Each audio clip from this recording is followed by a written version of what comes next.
nossa terceira aula. Quero dar as boas-vindas a cada um, né, aqui presente no curso, e também quem eventualmente, né, for ver essa aula depois, a gravação. E eu gostaria, antes de passar a palavra para o Patrick, de convidar todos a uma oração, a gente poder orar juntos. Ouvir o áudio do papai. Vamos, por favor, deixar os microfones aí no mudo, para a gente poder fazer a oração e, logo na sequência, isso, logo na sequência a gente ter a fala aí do Patrick. Então vamos orar juntos. Pai Santo, quero agradecer ao Senhor, né, junto com os meus irmãos aqui nessa noite, agradecer por podermos reservar esse tempo e voltar completamente nossa mente, nosso coração, para conhecermos mais de Ti, Senhor. Esse é o desejo do nosso coração, porque Te amamos, temos aprendido a Te amar pela Tua ação nas nossas vidas. Nós reconhecemos que a gente não pode chegar até o Senhor ou conhecer algo do Senhor por nós mesmos, mas pela Tua iniciativa, né, pelo passo de amor que o Senhor dá na nossa direção, pela Tua revelação, a gente pode conhecer tanto do Senhor, não completamente por causa das nossas limitações, mas podemos conhecer o suficiente para sermos salvos, o suficiente para construirmos um relacionamento profundo com o Senhor a cada dia, o suficiente para encontrarmos em Ti a segurança, a direção, o suficiente para a gente encher os nossos corações que clamam por algo que muitas vezes a gente nem sabe, né? A gente fica tateando, procurando encontrar, mas que por meio da Tua revelação a gente fica sabendo que é o Senhor, né? Essa comunhão. Nós fomos criados para ter comunhão contigo, e enquanto não encontramos isso, né, os nossos corações ficam ansiosos, não encontram descanso, né, como já falou Agostinho, né, tantos séculos atrás. Pai, eu te agradeço por esse tempo e por juntos a gente poder descobrir cada vez mais profundamente aspectos, né, do teu caráter, da tua pessoa. Nós te agradecemos, Senhor Jesus, por se tornar um ser humano, habitar entre nós, levar os nossos pecados na cruz, nos salvar. Obrigado por ser o nosso Redentor, e te louvamos e te agradecemos, Santo Espírito de Deus, por habitar em nós, e em especial nessa aula de hoje, onde vamos olhar para as Escrituras buscando conhecer mais do Senhor. Nós pedimos que o Senhor se manifeste e haja nos nossos corações com profundidade. Queremos dar a Ti, Santo Espírito de Deus, todo o espaço para que o Senhor haja, trabalhe, revele as Escrituras a nós, nos dê entendimento, nos dê essa capacitação, né, que vem do Senhor, porque queremos adorar o Senhor cada vez de uma forma mais adequada, e queremos te servir, Deus eterno, com todo o nosso coração ao longo de toda a nossa existência. Fique com o Patrick, fique com cada um de nós, que possamos nos edificar por meio da tua palavra. Em nome do Senhor Jesus Cristo, Pai, que oramos a Ti. Amém. Amém. Boa noite, pessoal. Quero começar, primeiramente, dando boas-vindas a todos vocês. Obrigado por estarem até aqui na terceira aula. Obrigado pela paciência que vocês têm tido comigo, de estar aqui com a gente nessa aventura de conhecer o nosso Deus maravilhoso. Quero agradecer a Deus né, pelo imenso privilégio, e agradecer também ao Denilson por estar me acompanhando aí nesse processo, né, há mais ou menos 1 ano e meio. Então, vamos começar a nossa terceira aula. Então, o nosso combinado hoje é falar sobre o Espírito Santo, o Deus Espírito Santo, a terceira pessoa da Trindade. Então, vamos lá, estamos na terceira aula do nosso curso, então chegamos à metade, finalmente. Então, hoje vamos falar sobre o Espírito Santo, e na semana que vem vamos falar sobre a Trindade e a Igreja. Vai ser uma aula um pouco mais prática, eu espero, né? Mais digerível, menos abstrata e mais qual a relevância disso para a Igreja, para o nosso relacionamento com Deus, né? Então, na aula de hoje, a gente vai apresentar a pessoa do Espírito Santo, com base em algumas escrituras. Vamos ter, de novo, uma gramática básica, então vamos ver o que as escrituras dizem a respeito da pessoa do Espírito Santo, né? Quem é essa pessoa, o que essa pessoa faz, qual a relevância dessa pessoa para as nossas vidas. Depois a gente vai falar sobre a processão do Espírito, que tem a ver com as relações de origem que a gente tem estudado nas 2 últimas aulas. E, por fim, conclusão e perguntas de reflexão para a gente pensar durante a semana. Então, o que a gente viu na aula anterior? Vamos recapitular antes da gente começar para a gente conseguir seguir bem. Na última aula, a gente estudou as pessoas do Pai e do Filho. Então, a gente aprendeu que o Pai é o Pai do nosso Senhor Jesus Cristo e é também o nosso Pai por adoção. A gente também aprendeu que o Filho, que é Jesus Cristo, ele é eternamente gerado pelo Pai. E ele não é um produto da sua criação. Ou seja, Jesus Cristo não é uma criatura como nós seres humanos e como os animais e tudo que existe nesse universo. Ele é Deus.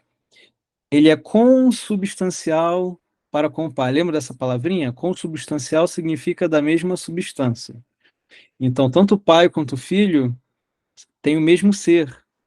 Ambos são Deus. Eles estão do lado divino, enquanto nós e as demais criaturas estamos do lado da criação. A gente viu também que tanto a paternidade do pai quanto a filiação do filho são as suas características fundamentais. Elas são primárias, elas são únicas, elas são transcendentes, como nós vimos, e elas também são um modelo para as relações de paternidade e filiação que a gente encontra nas criaturas. Ou seja, a paternidade do pai para com o filho, a filiação do filho para com o pai, são modelos para as nossas relações humanas. Então, se eu quero aprender a ser um pai, eu vou olhar para a relação que o pai tem com Jesus Cristo. Se eu quero aprender a ser um bom filho, eu vou olhar para a relação que Jesus Cristo tem com o pai. Lembrando que essas relações também são transcendentes, como nós vimos, né? Ou seja, a paternidade do pai e a filiação do filho são únicas. Elas são diferentes da nossa, embora ainda assim sejam um modelo para a gente. A gente também aprendeu o que é predicação, a gente aprendeu esse conceito teológico, predicação. Então a gente chama de predicação comum tudo aquilo que identifica as pessoas da Trindade umas com as outras, enquanto Deus único. E aí tem uns exemplos aqui, por alguma razão minha tela sumiu, mas acho que está aparecendo para vocês ainda. O Patrick, é que alguém compartilhou a tela do celular e aí roubou a sua apresentação. Só voltar aí. Tá, deixa eu só mudar o layout aqui que eu me perdi, gente, perdão. Tá aparecendo, beleza. Então a gente viu que predicação comum é tudo que identifica as pessoas da Trindade umas com as outras, enquanto o Deus único e indivisível. Então, Patrick, ainda não, pelo menos para mim aqui, não apareceu o slide. Para mim também não, Denilson. Tá. Aí você tem que compartilhar a tela de novo.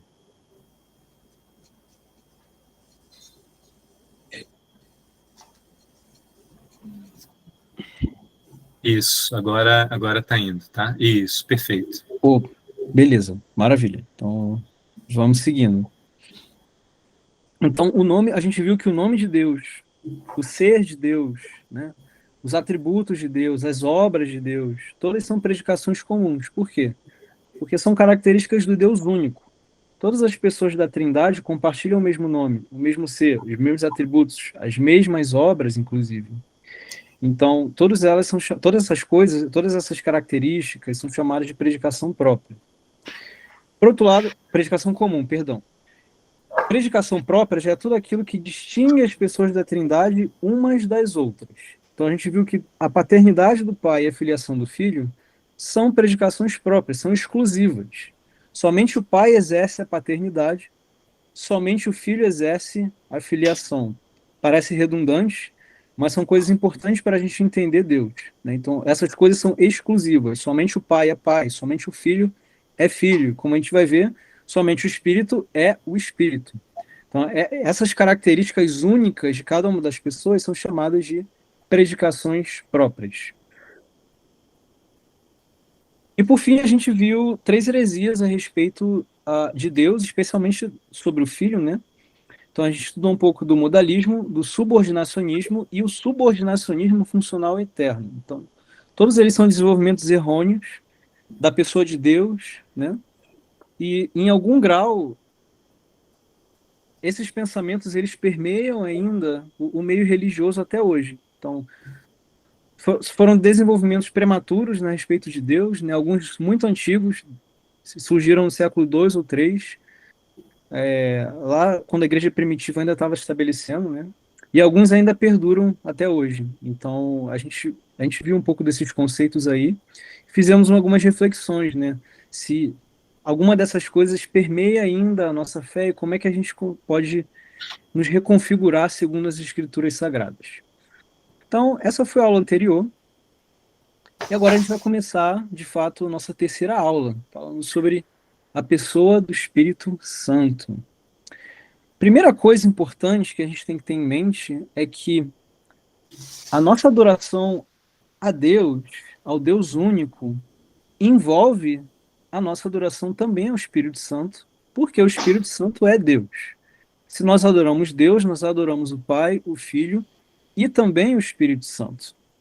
O Espírito Santo, ele é o agente coroado do propósito de Deus, o agente do poder indivisível da pessoa de Deus.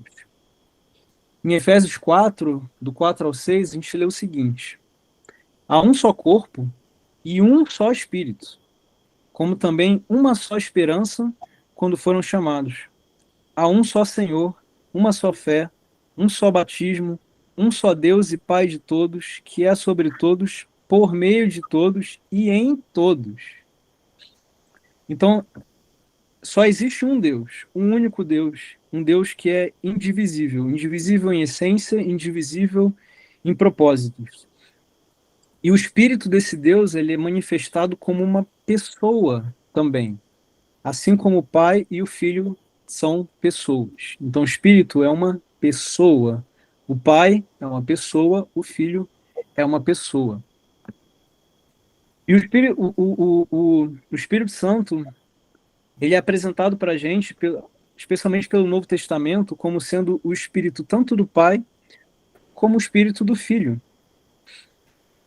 Em Romanos 8:9, a gente lê: entretanto, vocês não estão sob o domínio da carne, mas do Espírito, se de fato o Espírito de Deus habita em vocês. E se alguém não tem o Espírito de Cristo, este não pertence a Cristo. Gálatas 4:6, porque vocês são filhos, Deus enviou o Espírito do seu Filho ao coração de vocês, e ele clama, Abba, Pai. Então, olha que interessante, né? Então, o Espírito Santo, ele é chamado de Espírito de Deus, Espírito do Pai e Espírito do Filho. No Antigo Testamento, ele já vai ser mencionado como Espírito Santo ou como o Espírito de Deus, que é o que aparece com mais frequência.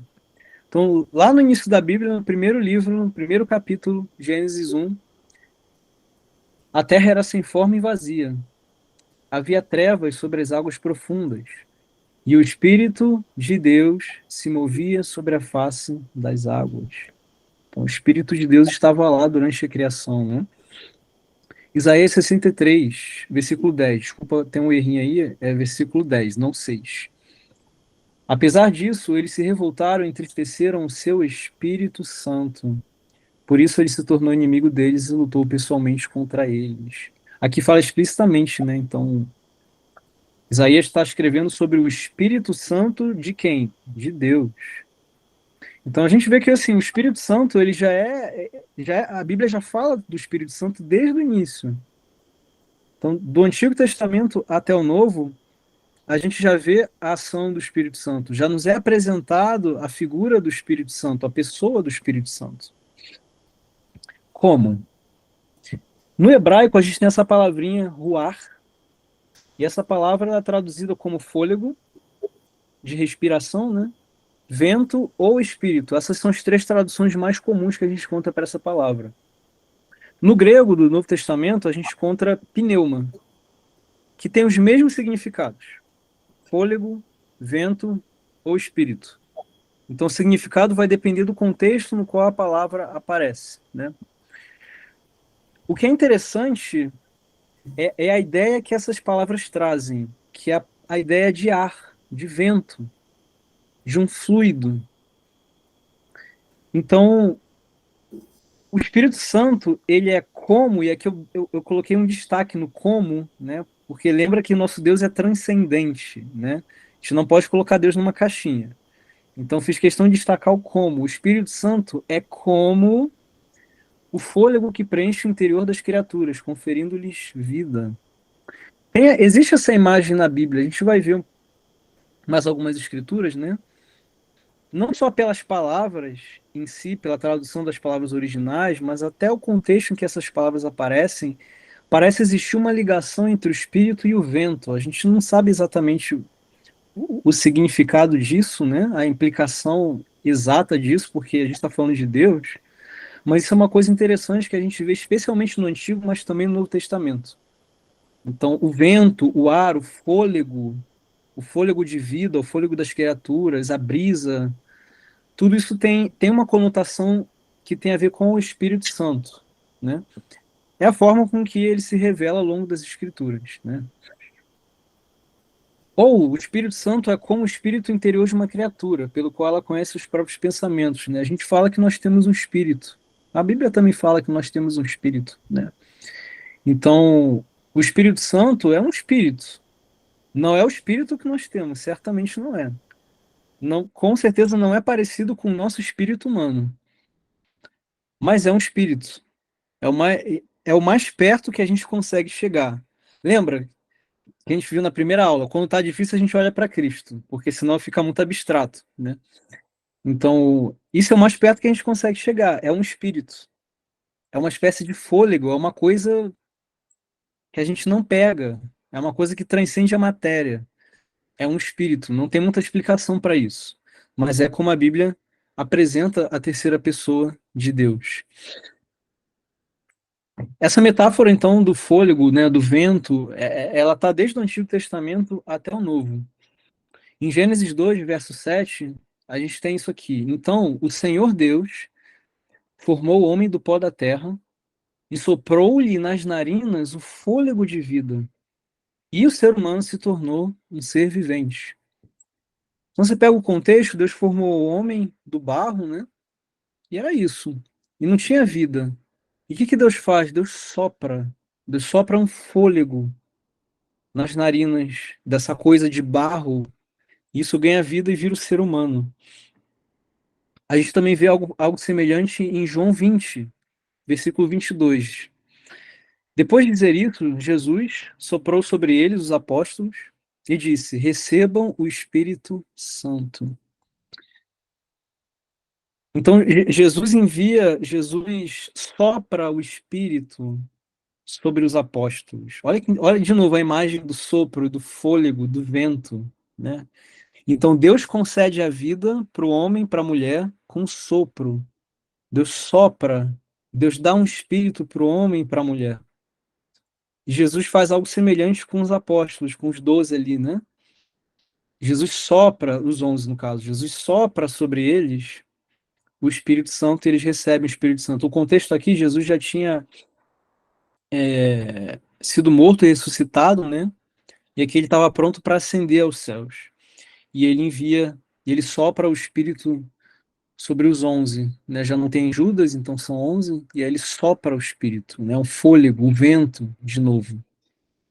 Então, Existe na Bíblia essa imagem do vento, do fôlego. Isso é uma coisa muito forte. Existem algumas implicações teológicas, né, que alguns estudiosos apresentam para a gente, né? Uma delas que eu trouxe aqui para a gente é que todas as criaturas, incluindo nós, elas precisam do ar. Se a gente não respirar, a gente morre, certo? Até os peixes que estão debaixo d'água precisam de quê? De oxigênio. Então, as criaturas, elas precisam de ar, elas precisam de fôlego para sobreviver. Da mesma coisa, a gente precisa de Deus. Sem Deus não somos nada. É Deus que sustenta o universo. É Deus que sustenta todas as coisas. Isso nos inclui. Deus sustenta toda a vida que existe. Deus sustenta tudo que existe, tudo que nossos olhos podem ver é sustentado por Deus, né? Então, a nossa vida é sustentada pelo nosso fôlego, pelo ar que nós respiramos e também pelo Deus que nós servimos, o Deus que nos sustenta. Tanto o ar quanto Deus são indivisíveis, são invisíveis. A gente não vê nem o ar, nem Deus. Ambos nos envolvem. Tem, em qualquer lugar que você vai, tirando a água, quer dizer, até na água tem, né? Mas qualquer lugar que você vai tem ar. O ar nos envolve. Deus nos envolve, a presença de Deus nos envolve. O ar nos sustenta, ele sustenta a nossa vida. Deus sustenta a nossa vida também, né? Então, existe uma espécie de paralelismo entre o ar, entre o fôlego e entre Deus, no sentido de que são coisas que favorecem a vida, são coisas que sustentam a vida de todas as criaturas que existem. É por meio do nosso fôlego que nós vivemos. É por meio do fôlego de Deus, do Espírito de Deus, do fôlego que ele sopra nas nossas narinas, que nós vivemos. Em Atos 17, 28 fala, por meio dele nós vivemos, nos movemos, existimos. Pelo ar nós vivemos, nos movemos e existimos. Por Deus vivemos, nos movemos e existimos. Óbvio que de maneiras totalmente diferentes, mas existe essa conotação da vida, de algo que traz vida para a gente. Beleza? Tá muito abstrato? Até aqui vocês estão comigo, ninguém está dormindo. Se ficar muito difícil, manda mensagem para ele, tá muito difícil. Beleza? Vamos continuar. É claro que Deus, e onde entra Deus nessa história, né? Deus não é uma criatura, ele não precisa de fôlego de vida para sobreviver, porque ele é Deus. Deus é autossuficiente em todos os aspectos possíveis que a gente possa imaginar. Em toda a sua dinâmica eterna, trinitária, Deus é autossuficiente. Deus basta para Deus, né? Diferente da gente, nós somos limitados. A gente precisa do fôlego da vida, né? Então, o que parece é que o desejo de Deus, né, o que parece que as escrituras mostram para a gente, é que o desejo último de Deus é que o seu fôlego de vida também habite em nós. E como isso acontece? Através de Jesus Cristo, a salvação, né? A essência da vida espiritual, a gente fala muito de pessoas espirituais, né? Mas a essência, o que é ser uma pessoa espiritual, né? Qual é a essência da vida espiritual? É uma vida no espírito. É uma vida sustentada pelo espírito. Qual espírito nosso? Não, o espírito de Deus. Por que nós somos espirituais? Porque a nossa vida é sustentada pelo espírito de Deus. Então, o desejo de Deus foi sempre colocar o espírito dele, o fôlego dele dentro de nós. E através de Jesus Cristo ele conseguiu fazer isso. Jesus Cristo morreu por nós, intercedeu pelos nossos pecados, pela nossa imperfeição, e graças a isso nós recebemos o Espírito Santo, o fôlego de vida. Não essa vida mortal, passageira, mas a vida eterna, o fôlego da vida eterna. O fôlego de Deus, né? A respiração do próprio Deus habita dentro de nós, por meio do Filho, né? Em João 3, fala, Jesus respondeu, em verdade lhe digo que ninguém pode entrar no reino de Deus se não nascer da água e do Espírito. O que nasce da carne é carne, mas o que nasce do Espírito é Espírito. Não se surpreenda pelo fato de eu ter dito, é necessário que vocês nasçam de novo.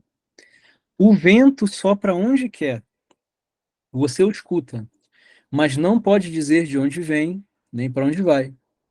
Assim acontece com todos os nascidos do Espírito. Então, Jesus Cristo está falando do novo nascimento no Espírito. Nós, como pessoas espirituais, nós nascemos de novo, nós somos discípulos, nós somos cristãos. Nós temos o Espírito de Deus habitando dentro de nós, o Espírito de Cristo, o Espírito de seu Filho, o Espírito do Pai, como nós lemos em várias escrituras até aqui, né? E olha que interessante, Jesus falando do vento, né? O vento sopra onde quer, assim é com todos os nascidos do Espírito. De novo a metáfora do vento, do fôlego, né? É o Espírito que sustenta as nossas vidas. O Espírito de Deus é que nos sustenta. Beleza, mas então, Patrick, esse Espírito ele só está presente aqui ele só habita nas pessoas no Novo Testamento? Como é que é isso? Bom, o que a Bíblia mostra para a gente é que o Espírito Santo ele sempre esteve presente no meio do povo de Deus, desde da antiguidade, desde lá dos primeiros relatos do Antigo Testamento. Como? Influenciando as pessoas, empoderando homens, empoderando reis, operando milagres através da vida de pessoas, fazendo com que a vontade de Deus se cumprisse, não só na vida de indivíduos, como no povo de Israel como um todo, né? O primeiro relato de uma pessoa que foi dita cheia do Espírito é o de José. Então, vocês lembram da história de José, né? José foi traído lá pelos irmãos, foi vendido para o Egito, e aconteceram várias coisas, e no final ele foi promovido ao governador do Egito, né? Deus abençoou a vida de José e ele se tornou o cara que mandava em tudo. Acima dele só tinha o faraó, né? E em Gênesis 41, 38, eu acho que eu coloquei aqui, né? Fala assim: por isso o faraó lhes perguntou: será que vamos achar alguém como este homem em quem está o Espírito de Deus? Olha que interessante, né? Então, o faraó, que alguns de vocês devem conhecer um pouco, já devem ter ouvido falar da cultura e religião do Egito, né? Eles têm vários deuses, né? E vários rituais, né? Então, o faraó, ligado a uma cultura, uma religião totalmente diferente, reconhecia que em José habitava o Espírito de Deus. Então, o Espírito de Deus sempre esteve lá. Não é uma coisa nova que só tem no Novo Testamento, né? Ele estava lá desde o início. José é o primeiro exemplo. O primeiro exemplo, pelo menos assim, escrachado, que está ali escrito. Nele estava o Espírito de Deus, né? Mas a gente pode ver o Espírito agindo na vida de várias pessoas, homens, mulheres, né? Ao longo de todas as histórias narradas no Antigo Testamento. Em Isaías 63 fala um pouco de como o Espírito agia no meio do povo, né? Então seu povo recordou os dias antigos, o tempo de Moisés e a sua geração. Onde está aquele que os fez passar através do mar, como pastor do seu rebanho? Onde está aquele que entre eles pôs o seu Espírito Santo, que conduziu o seu glorioso braço à direita de Moisés, que dividiu as águas diante deles para alcançar renome eterno e os conduziu através das profundezas? Como cavalo no deserto, eles não tropeçaram. Como gado que desce a planície, foi-lhes dado descanso pelo Espírito do Senhor. Foi assim que guiaste o teu povo para fazer-te um nome glorioso. O Espírito de Deus sempre esteve lá, o Espírito Santo sempre esteve lá. Desde a criação até o último relato do Antigo Testamento, o Espírito Santo estava lá. Estava no meio do povo, guiava o povo, dava paz, confortava, fazia milagres. O Espírito de Deus sempre esteve presente em toda a história, do Antigo ao Novo Testamento. Isso é muito especial, né? Porque às vezes a gente pode achar que, como eu mesmo achei por muitos anos, né, que o Espírito Santo era uma coisa mais inédita, uma coisa que veio ali no Novo Testamento, né, que Jesus trouxe, uma coisa quase mística, né? E não. O Espírito de Deus sempre esteve lá. O Espírito Santo sempre esteve, desde a criação, desde a formação do povo de Israel, Abraão, Isaque, Jacó, José, os juízes, os reis, no exílio, no pós-exílio. O Espírito Santo sempre esteve com o povo de Deus. Deus nunca abandonou o povo, e a prova disso é essa, que o Espírito sempre esteve no meio do povo, guiando o povo, fazendo milagres, salvando, confortando, né? Isso é muito especial da gente ver. E não só o Espírito esteve com todo Israel, né, desde o início, mas ele esteve com o nosso rei, Jesus Cristo. A vida de Jesus é permeada pelo Espírito, do início ao fim, entre aspas, né, pelo menos o fim nessa terra, né? Então, até a morte e a ascensão dele aos céus, o Espírito Santo sempre esteve presente na vida dele em particular, né? A gente vê em Mateus 1, acho que eu não coloquei essas escrituras aqui. Em Mateus 1,18, Maria ficou grávida por quem? Por José? Não, pelo Espírito Santo. Jesus foi batizado no Rio Jordão, como a gente viu na aula anterior, quando a gente falou sobre o Filho. E o que a gente viu no batismo de Jesus? Que o Espírito Santo desceu sobre ele em forma corpórea como pombas. Lucas 3, verso 22 também, você encontra isso. Em Lucas 4, fala que Jesus foi cheio do Espírito Santo. E fala que o Espírito Santo levou Jesus para o deserto, para ser tentado e ser aperfeiçoado. No mesmo Espírito, Jesus ensinava a respeito da lei. Jesus realizava milagres. Jesus exultava, Jesus adorava o Pai em espírito. Lucas 10, 21 fala sobre isso.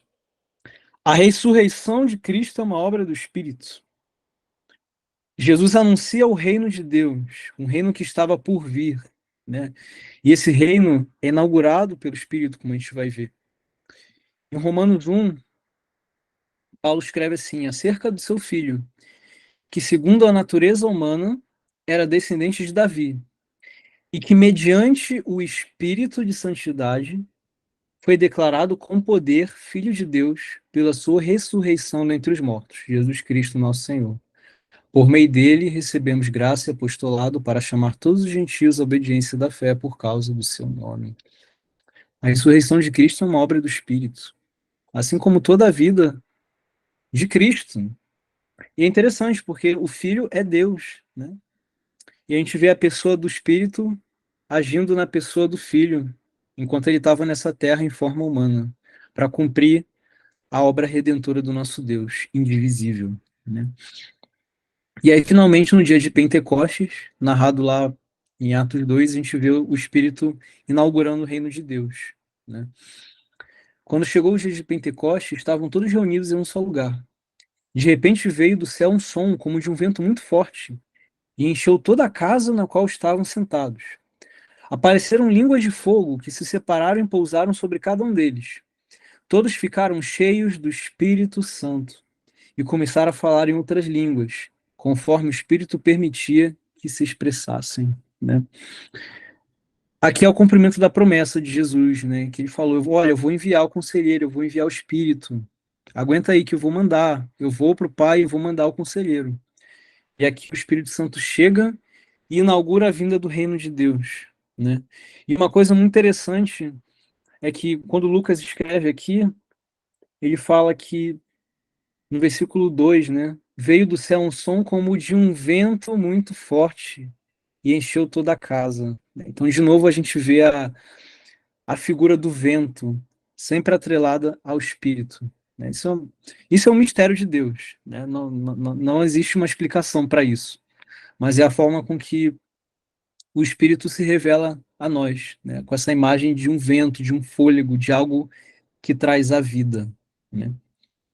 Então, beleza. Então, até aqui a gente viu algumas escrituras que falam sobre o Espírito Santo, sobre a presença desse Espírito, né, ao longo das escrituras, né, que a gente viu que é o Espírito do Pai, é o Espírito do Filho, né, é o Espírito que sempre esteve lá no início da criação, é o Espírito que é soprado por Cristo, né, o Espírito que desceu como um vento no dia de Pentecostes, e o Espírito que habita hoje dentro de nós, mediante o nosso batismo, né.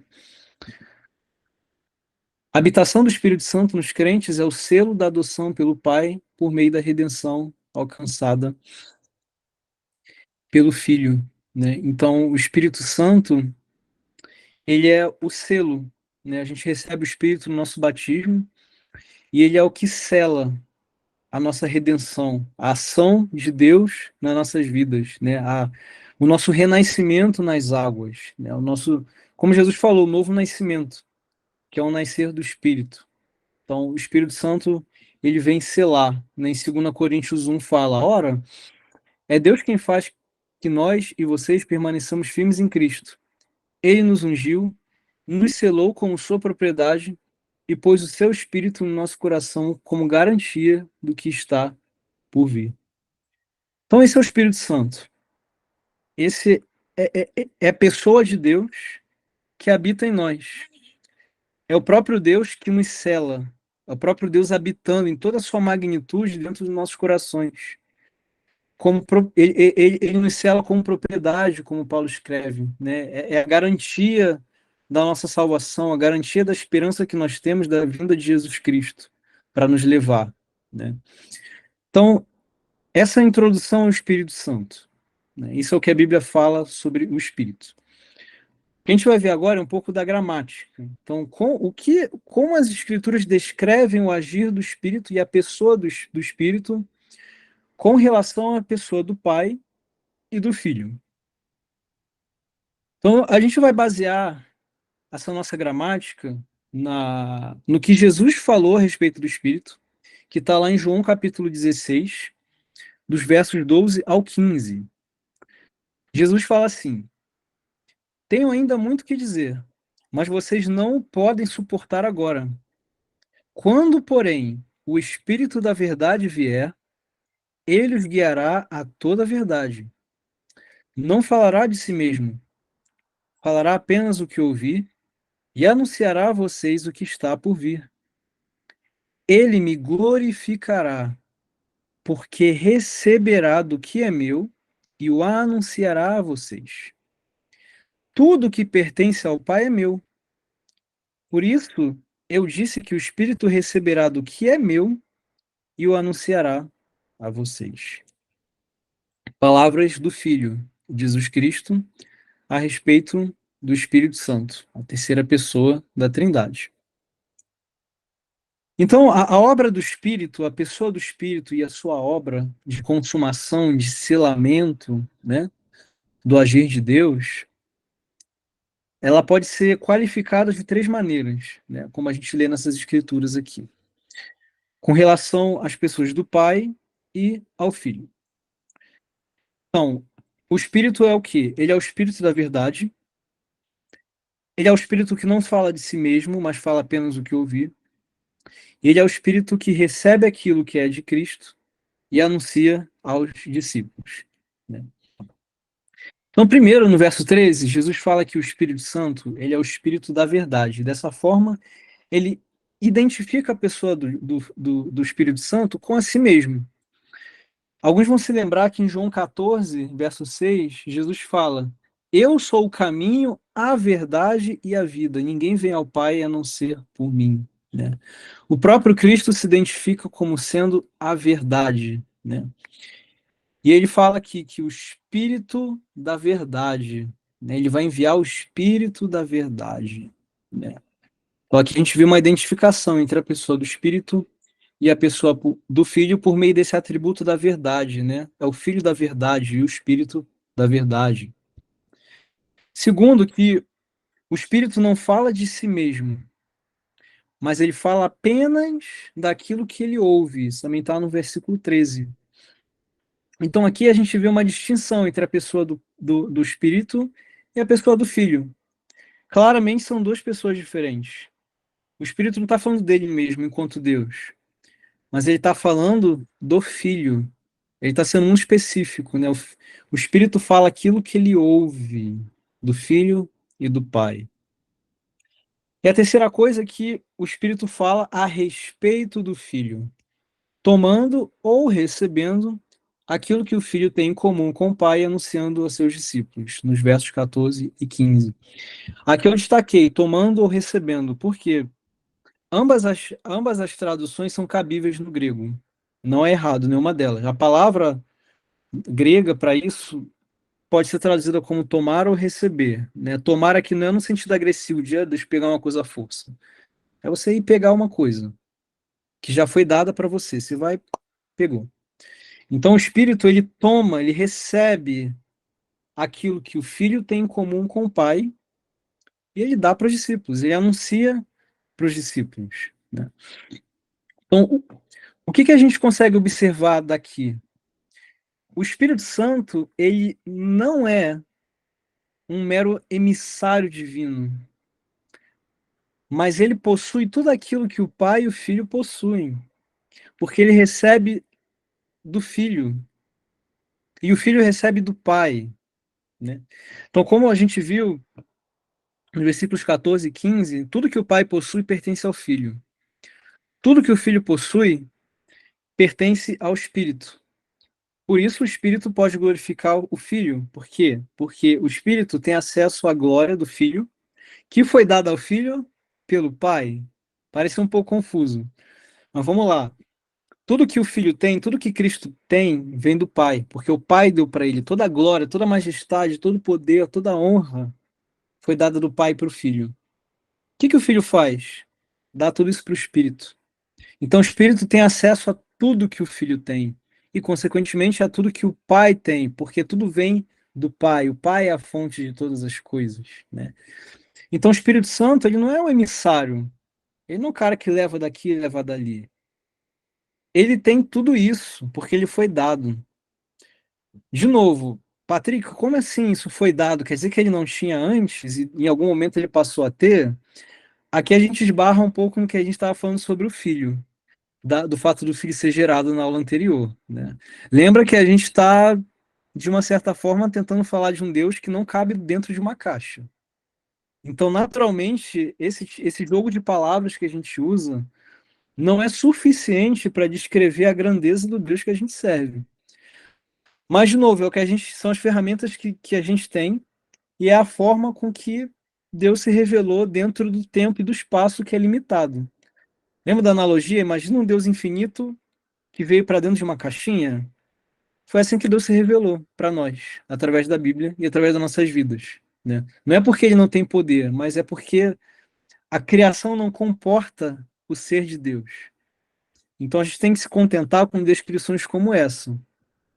Não acho que o Espírito, em certo momento, passou a ter algo que ele não tinha.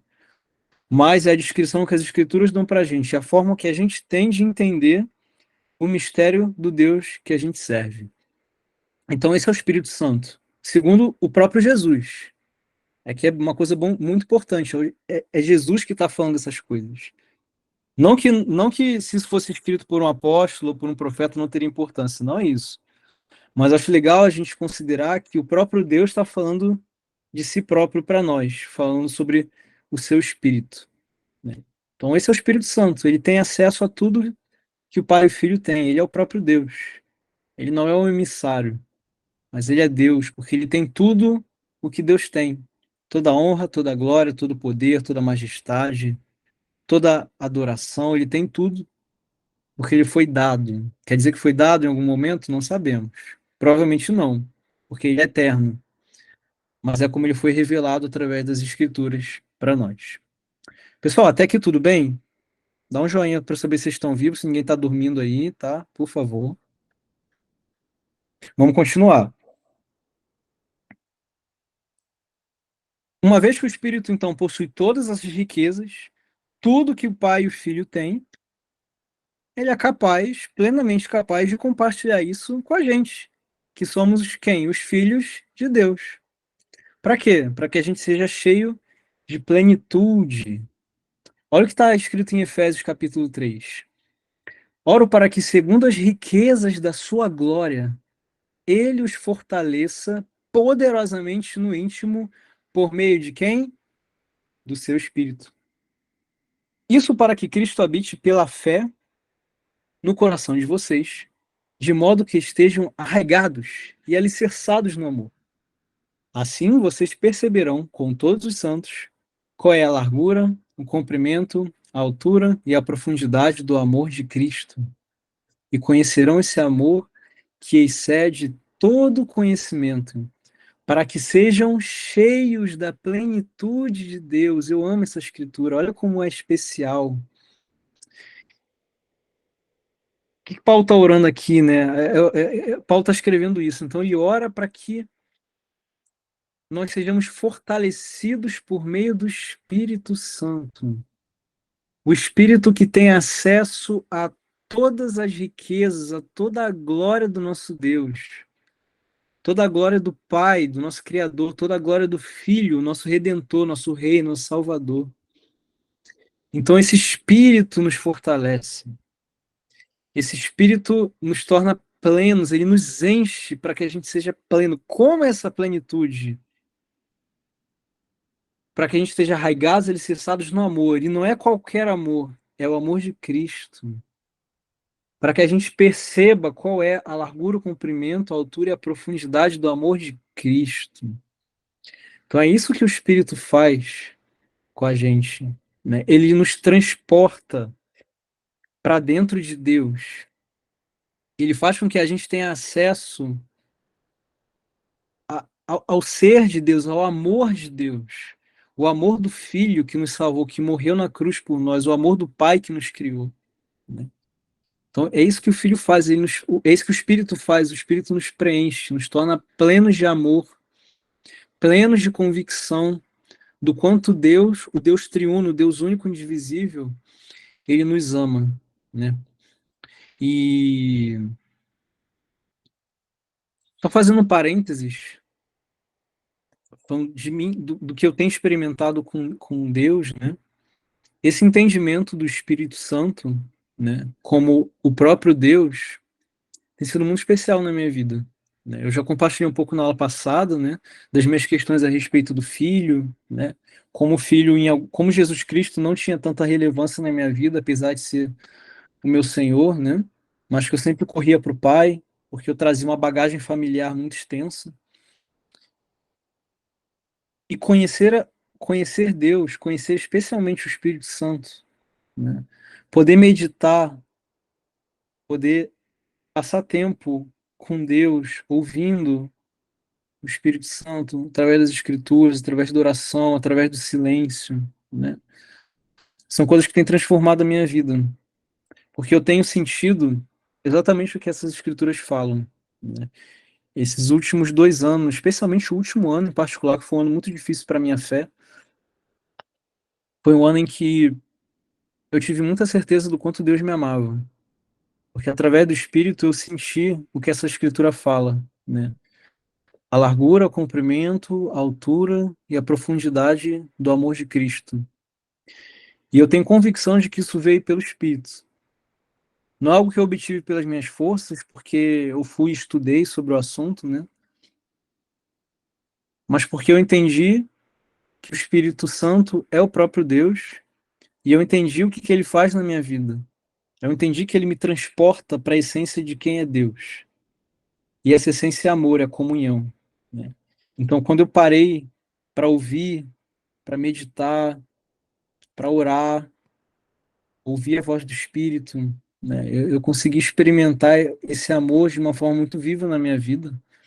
Isso me transformou, assim, isso trouxe um impacto muito grande para mim, né? Eu me senti totalmente renovado. Eu senti como Paulo, quando Paulo foi convertido, fala das escamas dos olhos, né? Que caíram, eu senti como escamas que tivessem caído dos meus olhos, eu pude ver o amor que Deus tinha pela minha vida. O amor que Jesus Cristo teve pela minha vida quando ele morreu por mim. Então, isso aqui é algo muito especial e é algo muito verdadeiro na minha vida. É algo que eu sou muito grato a Deus por ter experimentado esse amor. Então, é isso que o Espírito faz. O Espírito, ele faz com que a gente se encha do amor de Jesus Cristo. Por quê? Porque ele é Deus e ele tem acesso a tudo que o Pai e o Filho têm. Uma segunda observação, né, que nos ajuda a distinguir o espírito das pessoas do Pai pelo Filho, né? Não é sobre o que o Espírito tem em comum com o Pai e o Filho. Por quê? Porque, como a gente viu, o Espírito tem em comum todas as coisas com o Pai e com o Filho. Ele é Deus. O Espírito Santo é tão Deus quanto o Pai e o Filho são. Mas o que os distingue é a forma com que ele possui o que ele possui. como aquilo que o Espírito é, aquilo que ele tem, né?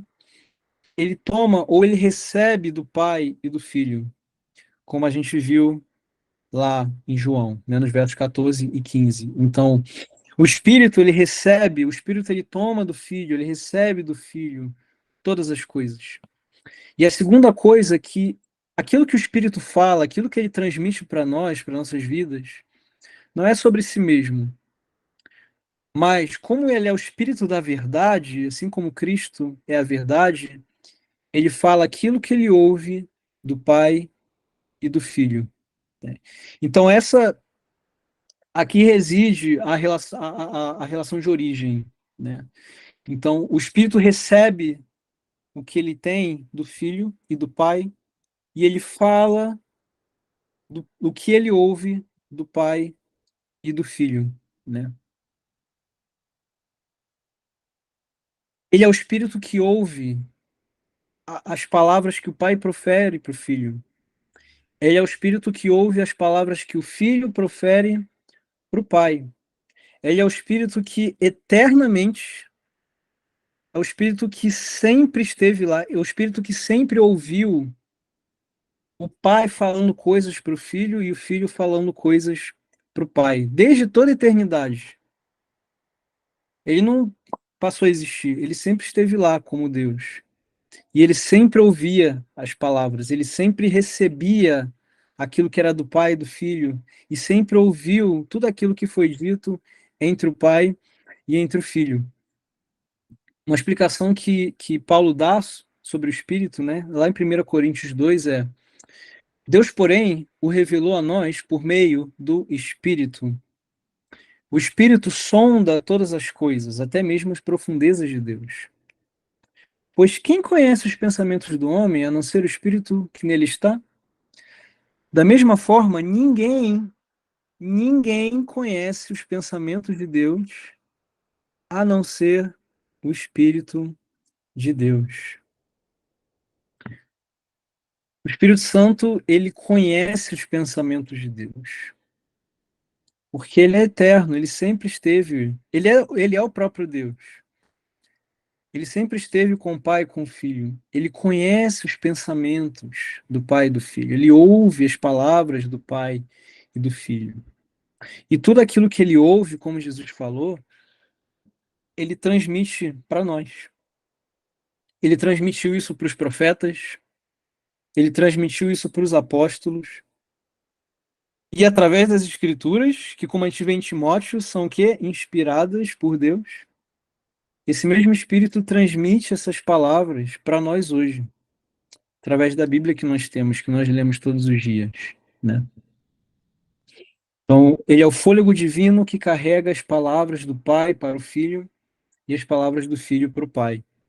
Em 1 Coríntios 2 fala: Nós, porém, não recebemos o Espírito do mundo, mas o Espírito que procede de Deus, para que entendamos as coisas que Deus nos tem dado por sua graça.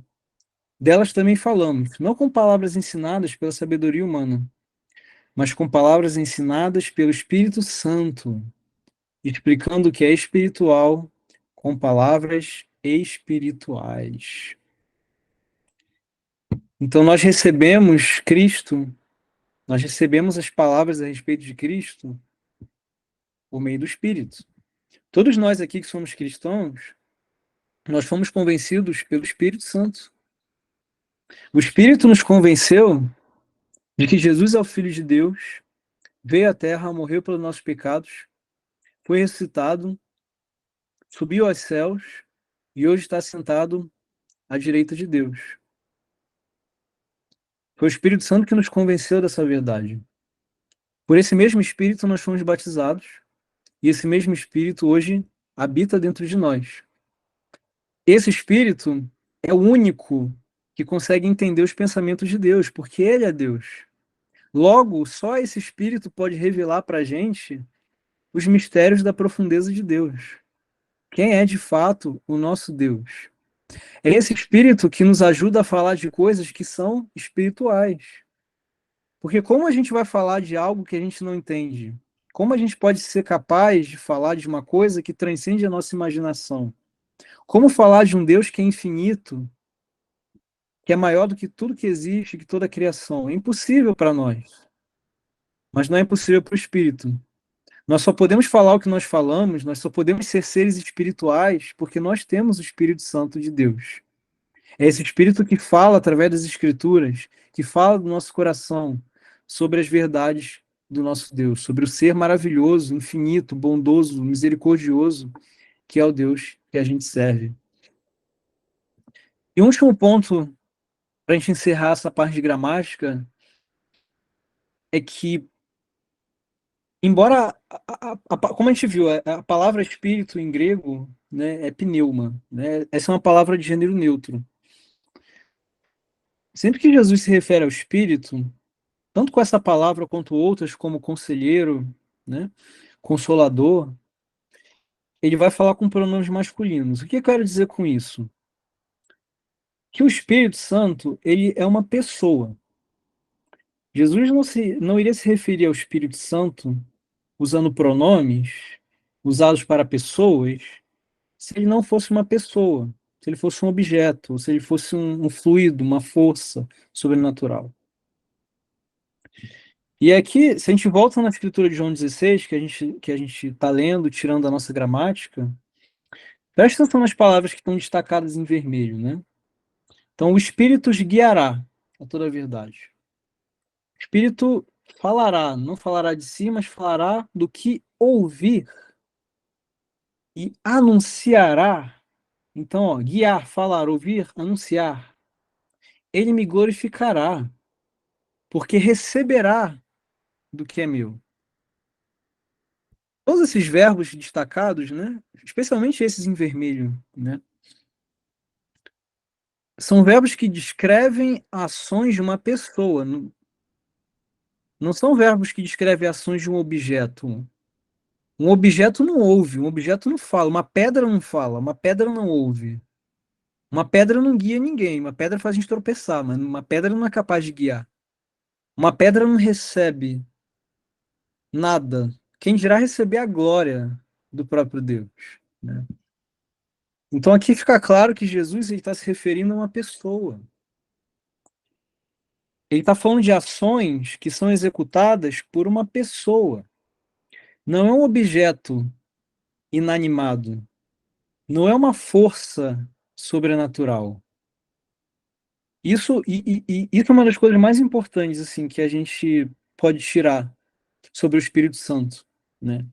Se, se eu pudesse escolher uma coisa para todos nós aqui lembrarmos da aula de hoje, eu escolheria essa coisa, que o Espírito Santo é uma pessoa, e não uma criatura, nem um objeto ou nem uma força sobrenatural.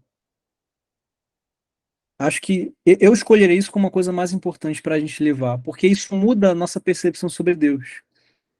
Se a gente entende que o Espírito é um objeto, que é uma força sobrenatural, nosso relacionamento com Deus, com si, né, é distorcido. A gente tem uma visão errônea sobre o Espírito Santo. O Espírito Santo deixa de ser Deus. Ele perde a importância que ele tem. Ele perde a ação que ele tem de nos preencher, de nos mostrar o amor de Cristo. Então é de fundamental importância que a gente entenda que o Espírito Santo, ele é uma pessoa. Assim como o Pai é uma pessoa e o Filho é uma pessoa. Que o Espírito Santo é o próprio Deus. Ele é um com o Pai e com o Filho. Ele é indivisível enquanto Deus. Então esse é o Espírito Santo. E aí, para a gente terminar, desculpa, eu vou passar um pouquinho do horário, peço perdão, para falar rapidamente da processão do Espírito, né? Relação de origem. Né? Ainda nesse contexto de João 16, né, a gente vê algumas implicações sobre algo que distingue a pessoa do Espírito Santo das pessoas do Pai e do Filho. Né? Como a gente viu na aula anterior, a gente viu que o Pai, ele existe e a existência do Pai não tem origem. Então, o Pai não se origina de ninguém. Mas o Pai age através do Filho e do Espírito. A gente também viu que o Filho ele age e ele é a partir do Pai. Então, o Filho é eternamente gerado pelo Pai, né? E ele vai agir através do Espírito. Já o Espírito Santo, ele age a partir do Pai e do Filho, tá? Então, o Pai não se origina de ninguém, mas ele age através do Filho e pelo Espírito.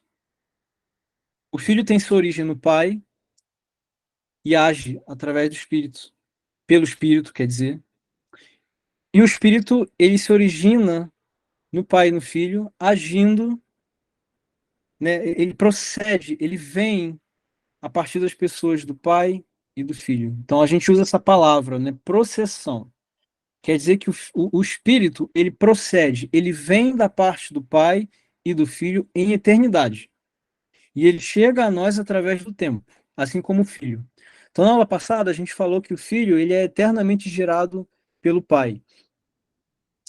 Aqui a gente está vendo que o Espírito, ele procede, ele eternamente procede das pessoas do Pai e do Filho. Como? Vamos ler algumas escrituras. Mateus 10. Pois não serão vocês que falarão, mas o Espírito de quem? O Espírito do Pai de vocês é que falará por intermédio de vocês. Gálatas 4:6. Porque vocês são filhos, Deus enviou o Espírito do seu Filho ao coração de vocês e ele clama, Abba, Pai. Então lembra, a gente viu essa escritura no início da aula. O Espírito é o Espírito de quem? Do Pai e do Filho. Romanos 8:9. Entretanto, vocês não estão sob o domínio da carne, mas do Espírito, se de fato o Espírito de Deus habita em vocês. E se alguém não tem o Espírito de Cristo, este não pertence a Cristo. Então, Paulo chama o Espírito Santo de o Espírito de Deus e o Espírito de Cristo. Então, da onde vem o Espírito? Do Pai e do Filho. O Espírito procede das pessoas do Pai e do Filho. João 15:26. Quando vier o Conselheiro, palavras de Jesus aqui, que eu enviarei a vocês da parte do Pai, o Espírito da verdade, que provém do Pai, ele testemunhará a meu respeito. Então veja, Jesus está falando, eu enviarei a vocês o Espírito da parte do Pai. Então o Espírito é enviado pelo Filho. E de onde vem o Espírito? Do Pai. João 20:22, já lemos essa escritura. Depois de dizer isso, Jesus soprou sobre eles e disse, recebam o Espírito Santo. Jesus sopra o Espírito Santo, Jesus envia o Espírito Santo para os discípulos. Então o Espírito Santo ele é enviado pelo Pai e pelo Filho ao povo de Deus. Tanto o Pai quanto o Filho enviam o Espírito. O Espírito procede da parte do Pai e da parte do Filho. É o que a gente chama de processão. Essa é a relação de origem que o Espírito tem com relação ao Pai e com o Filho. Então, a origem do Espírito, né, a processão do Espírito, de onde ele vem, da parte do Pai e da parte do Filho, chegando até nós.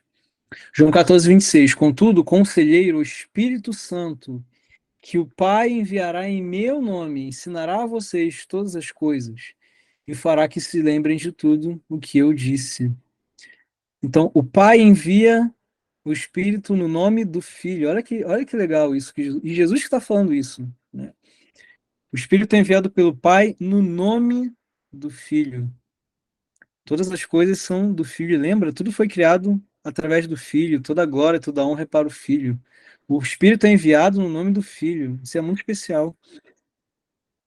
Contudo, afirmo que é para o bem de vocês que eu vou.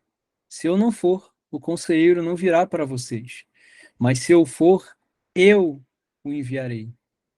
De novo, a gente vê que quem está enviando o Espírito Santo é tanto o Pai quanto o Filho. Ambos enviam o Espírito para nós, hoje, né? Ambos enviaram o Espírito lá atrás, no dia de Pentecostes, em Atos 2, e ambos enviam o Espírito para nós quando nós somos batizados. João 16:7. E eu, Jesus, pedirei ao Pai, e ele dará a vocês outro conselheiro, que esteja com vocês para sempre, o Espírito da verdade. O mundo não pode recebê-lo, porque não o vê nem o conhece. Vocês, porém, o conhecem, pois ele vive com vocês e estará em vocês. Amém. Essa escritura é maravilhosa. O mundo não pode receber o Espírito de Deus. O mundo não vê o Espírito de Deus. O mundo não conhece o Espírito de Deus porque o mundo não conhece Deus. Nós conhecemos Deus. Por quê? Porque ele vive com a gente. Ele está dentro da gente. Não é uma força sobrenatural que habita em mim e você. Não é um objeto, não é um vento, é Deus. Deus habita dentro de cada um de nós. O Espírito Santo é Deus. Então, o próprio Deus, em toda a sua infinitude, faz morada dentro de nós. E é por isso que nós podemos conhecer um pouco de quem Ele é. Porque o Espírito revela quem é esse Deus maravilhoso que nos ama. João 15:26. Quando vier o conselheiro, que eu enviarei a vocês da parte do Pai, o Espírito da verdade que provém do Pai, ele testemunhará a meu respeito. De novo, o Espírito da verdade. O Espírito que dá testemunho de quem? De Jesus Cristo. O Espírito que nos revela quem é Jesus Cristo. O Espírito que nos convenceu lá atrás, quando a gente ainda não era cristão. O Espírito que nos mostra o amor de Cristo por nós, o amor de Deus. O Espírito que tem a única verdade, a verdade sobre o Filho que morreu numa cruz, para que nós nos tornássemos filhos por adoção e tivéssemos nossos pecados perdoados. Esse é o poder do Espírito Santo. É esse o poder do próprio Deus agindo nas nossas vidas. Então, é isso que distingue o Espírito Santo do Pai e do Filho. Essa é a relação de origem.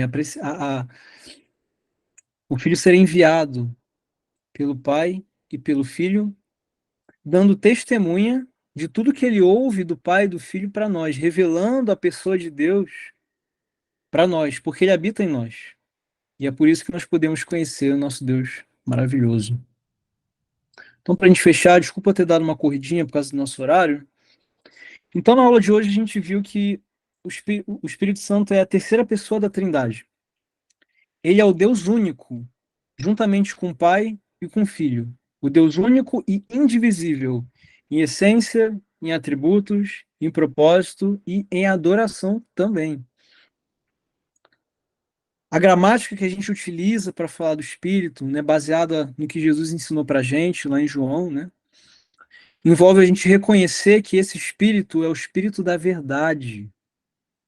O Espírito que é enviado da parte do Pai e do Filho para transmitir para a gente as riquezas imensuráveis de Deus, de forma que a gente possa participar do amor e da comunhão que Deus é, que Deus sempre foi e sempre será, enquanto Trindade.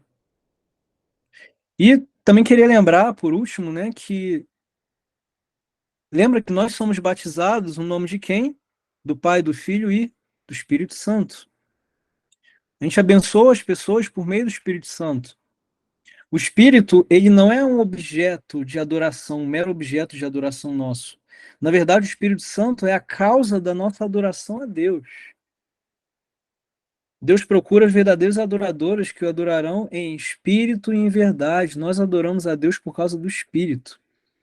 Nossa adoração a Deus começa no Espírito, começa pelo Espírito.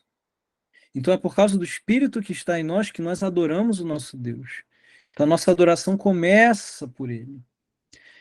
Se o reino de Deus hoje está aqui, é por causa do Espírito. Se eu e você podemos desfrutar do Espírito, do reino de Deus, é por causa do Espírito. Se eu e você somos irmãos e irmãs em Cristo, todos nós aqui, é por causa de quem? Do Espírito.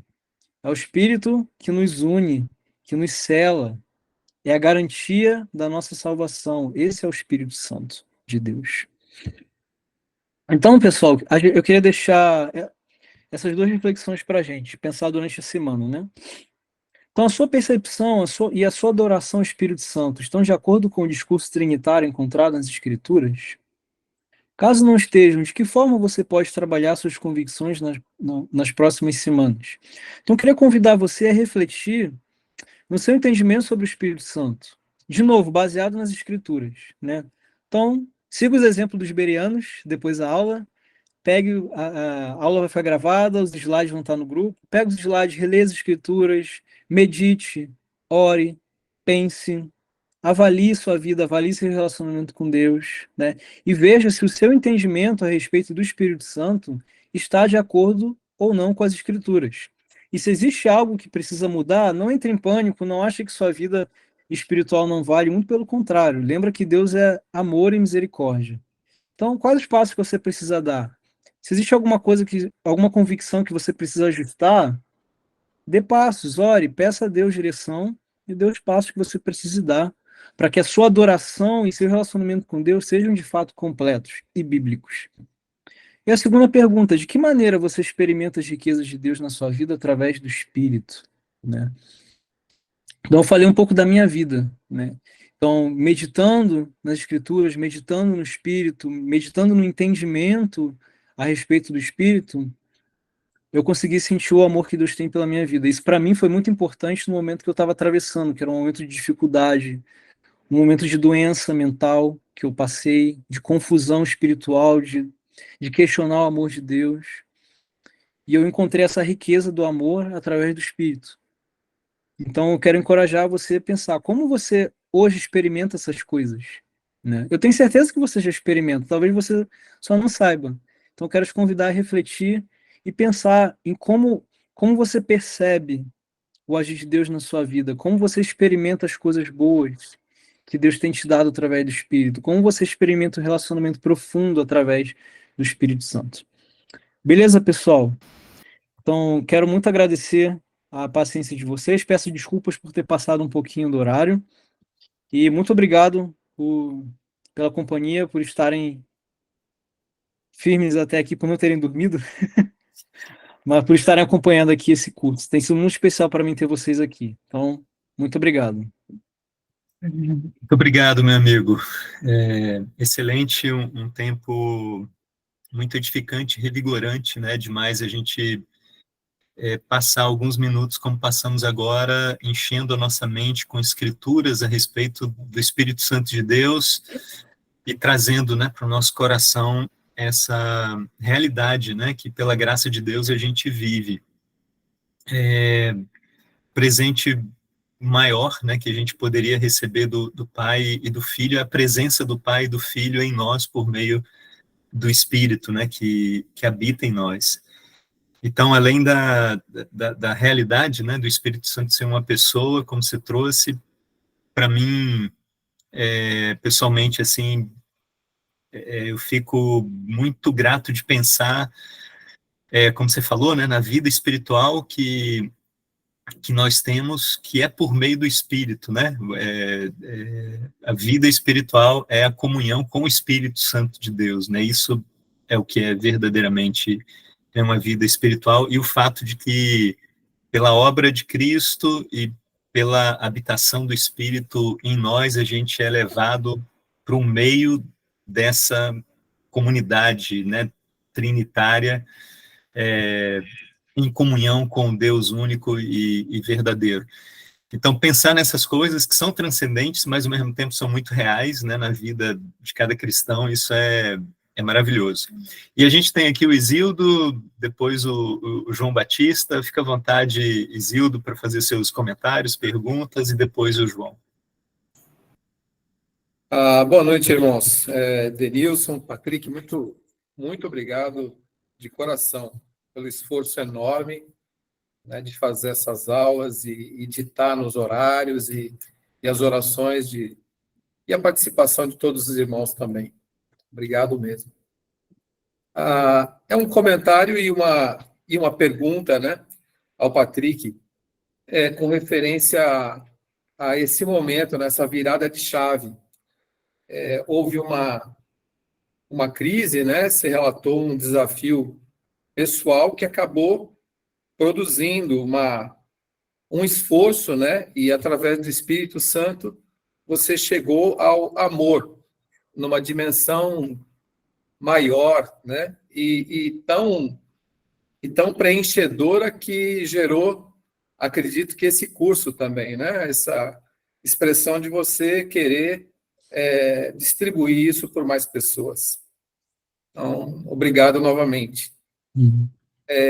Esse seu relato, né, e levando através do Espírito para a dimensão do amor, coincide com o relato e a experiência de uma outra pessoa que está aqui nessa sala e, e que me chamou a atenção, porque essas pesquisas e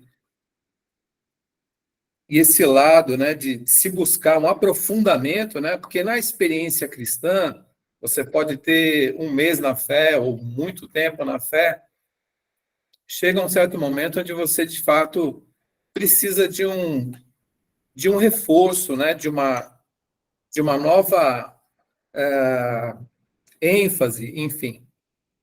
Todos nós, né, de tempos em tempos, precisamos, faz parte do crescimento e do amadurecimento cristãos. Mas, se possível, se você puder falar um pouquinho mais sobre esse antes, né, de como é que você estava e como o agir de Deus e a sua busca e o que você acha que foi mais frutífero na tua busca, né? No que essa sua busca consistiu. E eu acho que esse relato com certeza vai ajudar muita gente aqui nesse grupo que tem um mês na fé ou muito tempo na fé, porque eu acho que isso é bem bacana, né? Quando os nossos momentos, os nossos desafios e algumas fases da nossa vida são contornados, né? São solucionados por essa misericórdia, né? Por essa nova descoberta, né, que você fez. Então, se você puder detalhar um pouco mais sobre isso, mas novamente agradecendo aí pelo agir de Deus, né, na sua vida e enfim, é isso. Uhum. Obrigado, Zildo. Obrigado. Sim, posso compartilhar brevemente.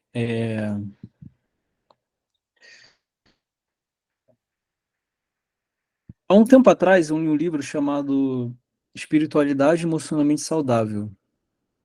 É um livro muito bom que ele fala do equilíbrio entre as nossas emoções e a nossa espiritualidade. E como essas coisas são indissociáveis de fato. Quando eu li esse livro, eu estava atravessando um momento difícil na minha vida. Um momento de muitos questionamentos, eu me sentindo muito improdutivo, me sentindo inoperante e improdutivo, né, como dizem as escrituras, né? E passando por diversos desafios na minha família, nos meus relacionamentos, né? E esse livro ele traz um conceito que é de um outro autor, o conceito de jornada espiritual. E esse outro autor, que é um casal, na verdade, a Janet e um outro rapaz, o sobrenome deles é Hagberg.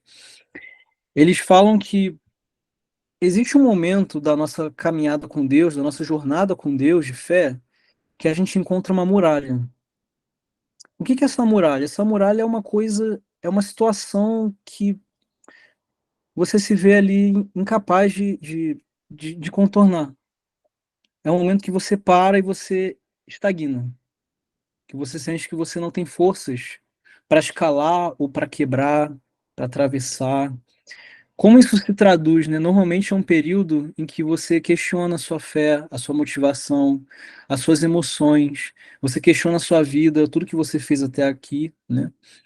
E eu me senti nesse momento, né? Eu encontrei uma muralha na minha vida e eu questionei tudo. Cada aspecto da minha vida foi questionado, né? O amor de Deus foi questionado.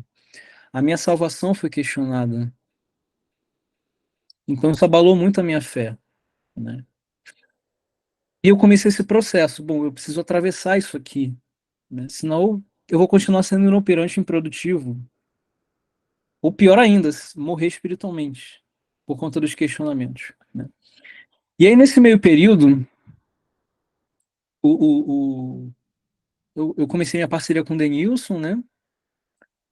tinha esse tema da Trindade, que é uma coisa que eu já tinha vontade de estudar, então eu comecei a estudar isso, e estando nesse período difícil, né, espiritualmente, né.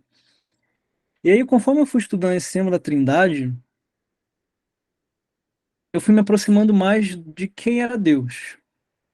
Então, lendo as escrituras, lendo alguns livros, vários livros de apoio, né, até para preparar essas aulas, eu fui entendendo mais sobre Deus e derrubando algumas coisas que eu vinha construindo desde a minha infância, né? Eu tive problemas com meu pai. Então eu construí uma imagem de um Deus que é um Deus carrasco, um Deus rígido, um Deus que julga, um Deus que está atento a tudo que eu faço, ao ponto de na primeira falha ele vai e desce o chicote, não me ama mais. E essa é a imagem que eu tinha de Deus, especialmente do Deus Pai, né? Eu olhava para Cristo, meu Senhor e Salvador, sem dúvida era meu Senhor e Salvador, mas mais como um profeta, como Deus. Eu sabia que em algum grau ele era Deus, mas eu não acreditava que ele era 100% Deus. Então, eu não sentia o amor que ele tinha por mim. Eu sabia que ele tinha morrido por mim, e isso me converteu há 10 anos atrás. Mas isso não trazia muito impacto para a minha vida. Eu já estava um pouco desacreditado nisso. E o Espírito Santo, para mim, sempre foi uma força sobrenatural. Eu vim de um contexto religioso onde era pregado o pentecostalismo, né? Então, o meio do qual eu cresci, o meio religioso no qual eu cresci, o Espírito Santo era uma força, era um vento que vinha e me derrubava no chão, e era isso. E a minha vida não mudava durante a semana. Era uma experiência que eu tinha de domingo, que na verdade que eu pessoalmente nunca tive, mas que eu via as pessoas tendo, e que não mudava nem a vida delas, nem a minha vida. Então, o Espírito Santo para mim era uma força, era uma coisa que Deus, quando ele estava afim, ele mandava e isso fazia milagres. Essa era a minha percepção de Deus, com quase 10 anos de cristão. E quando eu comecei a estudar essas coisas, nesse momento difícil de questionamentos, né, eu acredito, eu tenho fé de que Deus usou cada coisa, não só a Bíblia, os livros e a vida de algumas pessoas próximas, para tirar as camas dos meus olhos e para entender que Ele é um Deus maravilhoso, que me ama acima de tudo, incondicionalmente, que enviou Jesus Cristo para morrer por mim.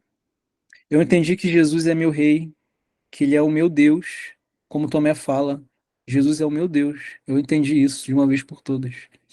E eu entendi que o Espírito Santo não é uma força, ele não é um vento que sopra e me joga no chão. Ele é o próprio Deus. Eu entendi que o Deus infinito habita dentro de mim. E quando eu entendi isso, foi como se correntes tivessem sido arrebentadas. Eu entendi que o que estava dentro de mim não era uma força, era Deus. Isso confortou meu coração de uma forma que eu não consigo explicar aqui. A grande coisa é, conforme os meus olhos eram abertos e eu ia entendendo nas escrituras quem de fato era o Deus, quem de fato é Deus, e que ele é muito diferente de quem eu achava que ele era, essas coisas foram me libertando aos poucos, né? Então, através de disciplinas espirituais, por exemplo, eu também fui aprendendo mais sobre Deus, né, sobre o Espírito Santo, né?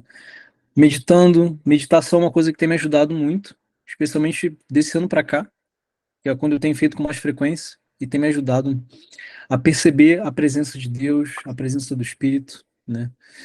Então, assim,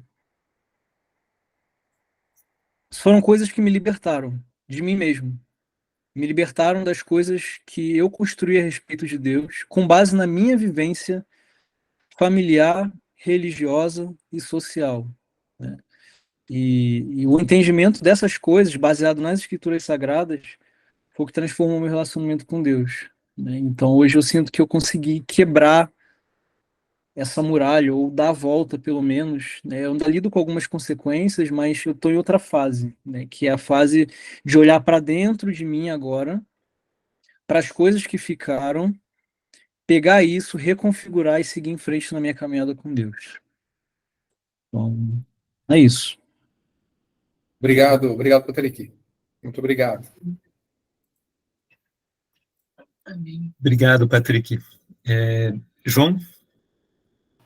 Obrigado, Denilson. Obrigado, Patrick. Obrigado, Denilson, aí os irmãos que têm trabalhado para acontecer esse momento. Acho que é um momento muito especial a gente poder falar do Espírito de Deus dessa forma tão profunda e usar o Patrick para nos ensinar. Eu estou muito grato, feliz, né, por ver você trazendo com tanta profundidade um assunto que é complicado. Você tem que estar realmente bem perto de Deus, orar muito para saber passar, né? Uma coisa é você entender, outra é passar isso com humildade, né, para muitas pessoas. Não é fácil. Deus está te usando para isso, com certeza. Amém. Uma pergunta que me veio aqui, no Antigo Testamento, eu percebo que o Espírito de Deus estava entre as pessoas, né? Pelo menos foi o que eu entendi. Uhum.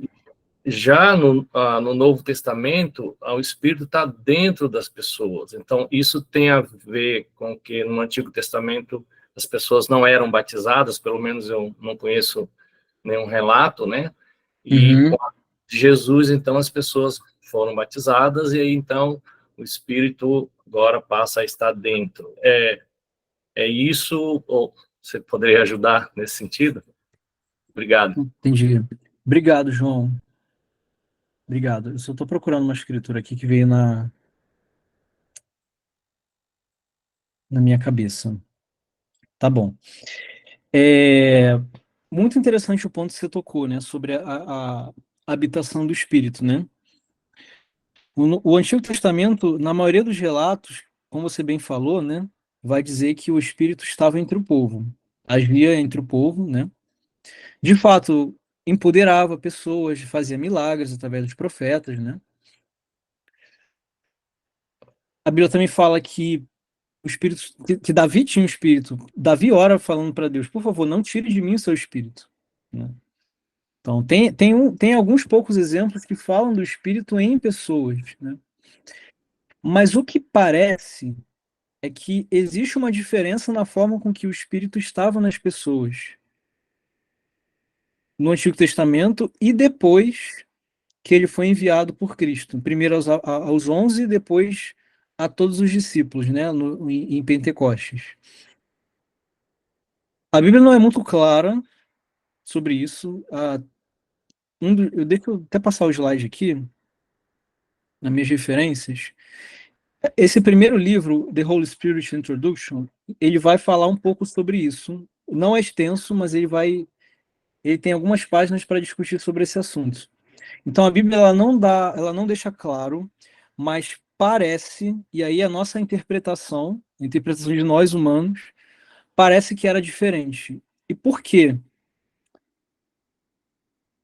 Porque não existia, pelo menos assim, não parece que havia uma transformação no coração das pessoas na qual o Espírito habitava no Antigo Testamento. Diferente do Novo. Em Ezequiel 37, Deus fala, porém o meu Espírito é em vocês e vocês viverão, né? Tem uma outra, se não me engano, em Oséias, que mesma coisa, Deus fala que vai colocar o Espírito nos nossos corações, Deus vai colocar a palavra nos nossos corações, né? A gente vai obedecer a Deus, né?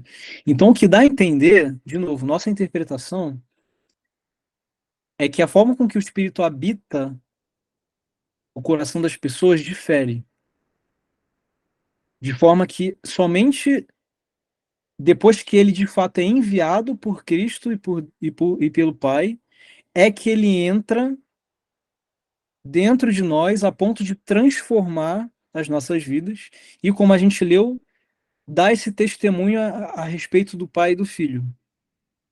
Então, mas de novo, não sei se responde sua pergunta, mas é o que parece. De novo, eu falo que parece porque, de fato, a Bíblia não deixa claro, mas quando a gente pega os textos e traz, assim, compara esses textos, é o que faz sentido.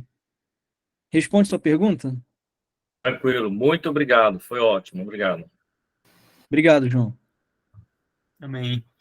Queria passar aqui para a Ellen, ela deixou o texto, né, lá no chat, mas Ellen está com a mão levantada, pode fazer sua pergunta, por favor. Obrigado. Amém. Muito obrigada, viu? Muito especial mesmo estar aqui. São muitas coisas, na verdade, anotei muitas coisas, mas hoje eu queria ouvir de você, Patrick, com relação a essa experiência com o Espírito Santo, porque eu tenho percebido que ao longo da caminhada cristã acontecem esses momentos, onde hoje é o que eu entendo, estou falando hoje da minha compreensão. Fui batizada lá em 2001, em Salvador, e ali eu não tenho dúvida de que eu recebi o Espírito Santo, porque houve uma transformação dentro de mim que não teria como acontecer se não fosse o Espírito Santo. Até o batismo, eu percebi que o Espírito Santo estava perto me convencendo, mas após o batismo eu realmente percebi a morada do Espírito Santo. E aí, como você relatou, ao longo dos anos, são muitas coisas que acontecem na caminhada cristã.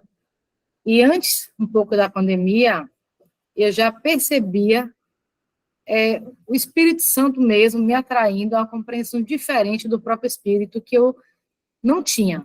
Hoje eu ainda não tenho completo, mas foi diferente, no sentido de a minha experiência de conversão, como você falou, eu aceitei Jesus, eu não tive dúvida de que ele era o meu Salvador, de que ele era Deus, mas para mim, o Pai, né, Deus Pai, é o Pai.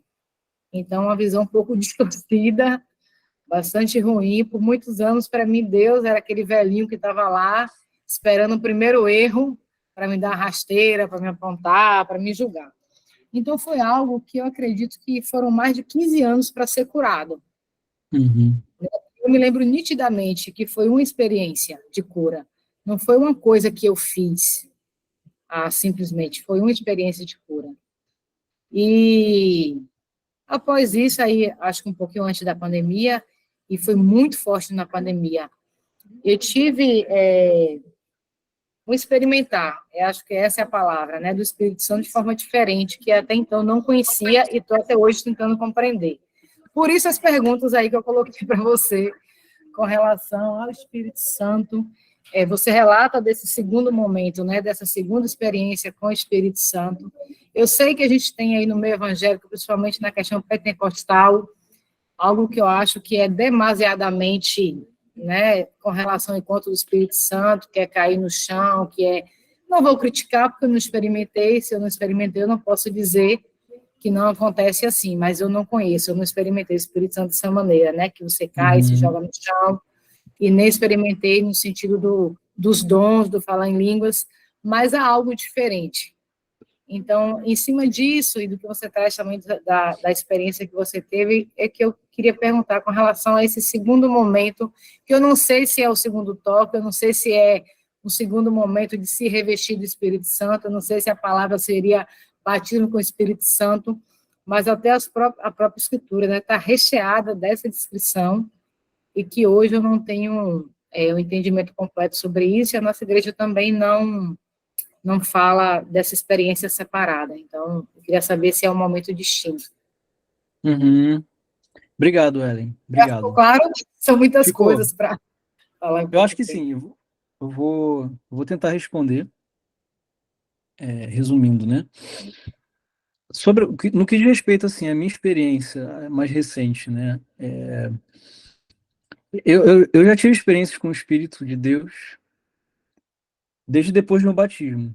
Então, assim, eu nunca tive dúvida de que o Espírito estava comigo, né? A grande virada de chave para mim foi meu entendimento do Espírito e que me proporcionou um relacionamento mais adequado com Deus e, consequentemente, com Ele, né? Que é o que eu tenho buscado hoje, um relacionamento com o Deus triuno completo e perfeito, né? Mas, sobre essas coisas, bom, primeiro que em Atos 2 fala, né, Pedro é bem categórico, né? Arrependam-se, cada um de vocês seja batizado em nome de Jesus Cristo para perdão dos seus pecados e receberão o dom do Espírito Santo. Né? O que nós cremos, enquanto comunidade de fé, é de que é um único batismo em águas, e que a gente recebe o Espírito Santo de Deus. Né? E eu não tive dúvidas que eu recebi esse Espírito, né? Agora, sobre as experiências, né? Sobre você ter contato com o espírito, eventualmente com coisas sobrenaturais, né? Eu acredito que se existe uma coisa que pode limitar Deus, é a nossa própria fé. Então, a fé é a certeza daquilo que nós não vemos. Está lá em Hebreus, né? Então, se você não tem fé em Deus, se você não tem fé no Espírito, primeiro você já não tem fé em Deus. Se você não tem fé em Deus, fica difícil, de fato, porque Deus ele não impõe nada a gente. Deus não nos obriga a nada. Ele quer ser amado de livre e espontânea vontade. Ele quer que a gente o ame, ele quer que a gente obedeça, ele não quer forçar. Então, a primeira coisa que eu teria a dizer é que nossas experiências com Deus, de uma forma geral, com o Pai, com o Filho e com o Espírito, são limitadas à nossa própria fé, tá? Então, isso é a primeira coisa.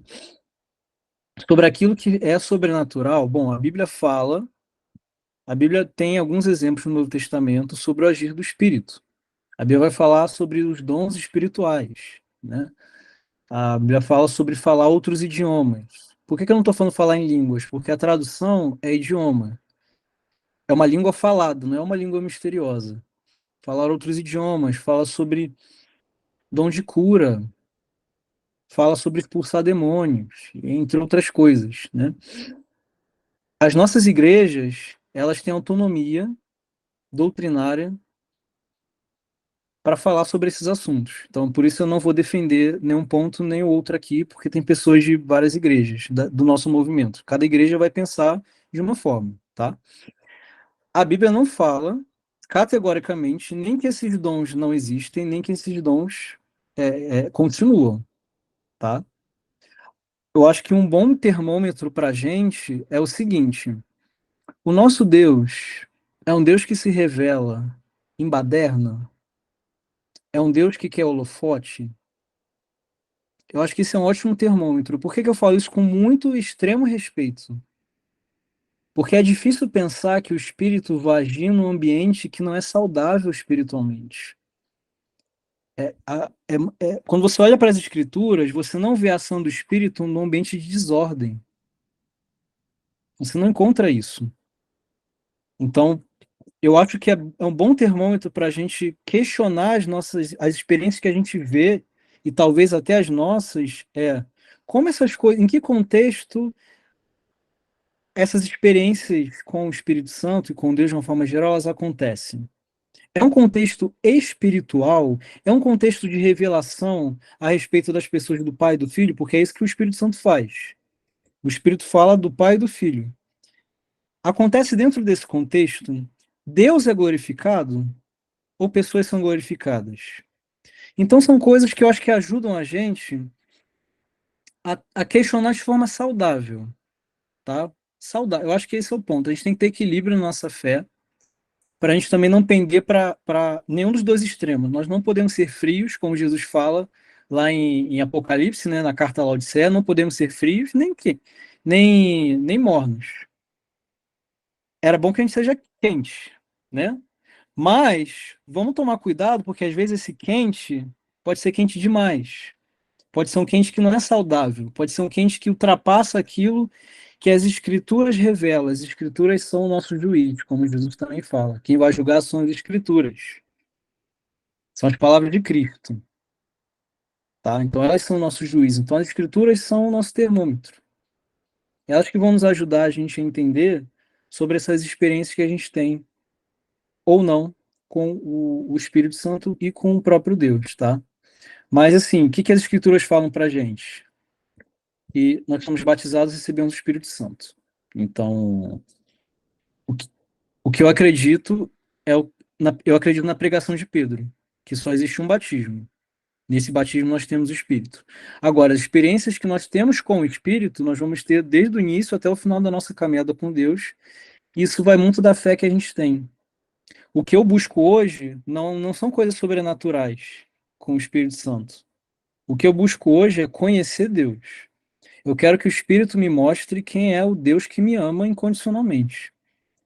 Se, para ele fazer isso, ele precisar me mostrar alguma coisa que meus olhos físicos não veem, ou ele precisar me fazer escutar algo que os meus ouvidos físicos não escutam, amém. Se ele tiver que fazer isso e a minha fé permitir, que assim seja. Do contrário, que ele continue agindo na minha vida através daquilo que a minha fé permite que ele age. Respondi a sua pergunta, Ellen? Perfeito. Muito bom. Muito obrigada.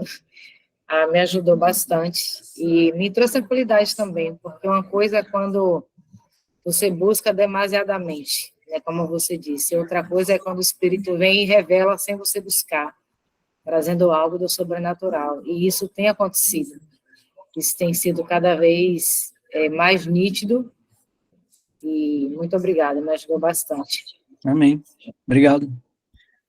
Muito bom. Obrigado mais uma vez, Patrick, e todos que participam, né, e pelas perguntas, pelos comentários. Assim, temas como esse, irmãos, vêm à nossa mente, ou trazem à nossa mente inúmeras perguntas e comentários, né, e desejo de compartilhar. Infelizmente, a gente não tem tempo suficiente, né, então a gente já passou aqui 15 minutos, né, e tudo bem, né, do nosso horário. Eu queria muito pedir a você, Clademir, se você puder, por favor, ou redigir a sua pergunta. Muito do propósito do nosso grupo de WhatsApp, do curso, é também, né, esses compartilhamentos pós-aula, né, ou reflexões e perguntas que surgem ao longo da semana. Se você puder redigir, deixar lá no grupo a sua pergunta ou comentário, ou mesmo gravar um áudio, eu te agradeço muito. Ou então, na próxima, a gente vai finalizar, né, se Deus quiser, na semana que vem, e aí a gente pode retomar no início, no convívio, né, esse assunto, ou no final, enfim. Mas eu queria encerrar por aqui, né, por causa do nosso horário hoje, e a gente continuar as nossas conversas no WhatsApp, ou enfim, por outro meio aí que a gente encontrar. Mais uma vez, irmãos, muito obrigado, uma excelente noite, bom descanso para todos, e se Deus quiser, a gente encerra o nosso curso na semana que vem, né, a última aula, o fechamento, né, de toda essa construção. Uma ótima noite a todos. Obrigado. Boa noite, meus irmãos. Obrigado. Boa noite. Boa noite. Obrigado, pessoal. Boa noite. Boa noite, gente. Tchau, tchau.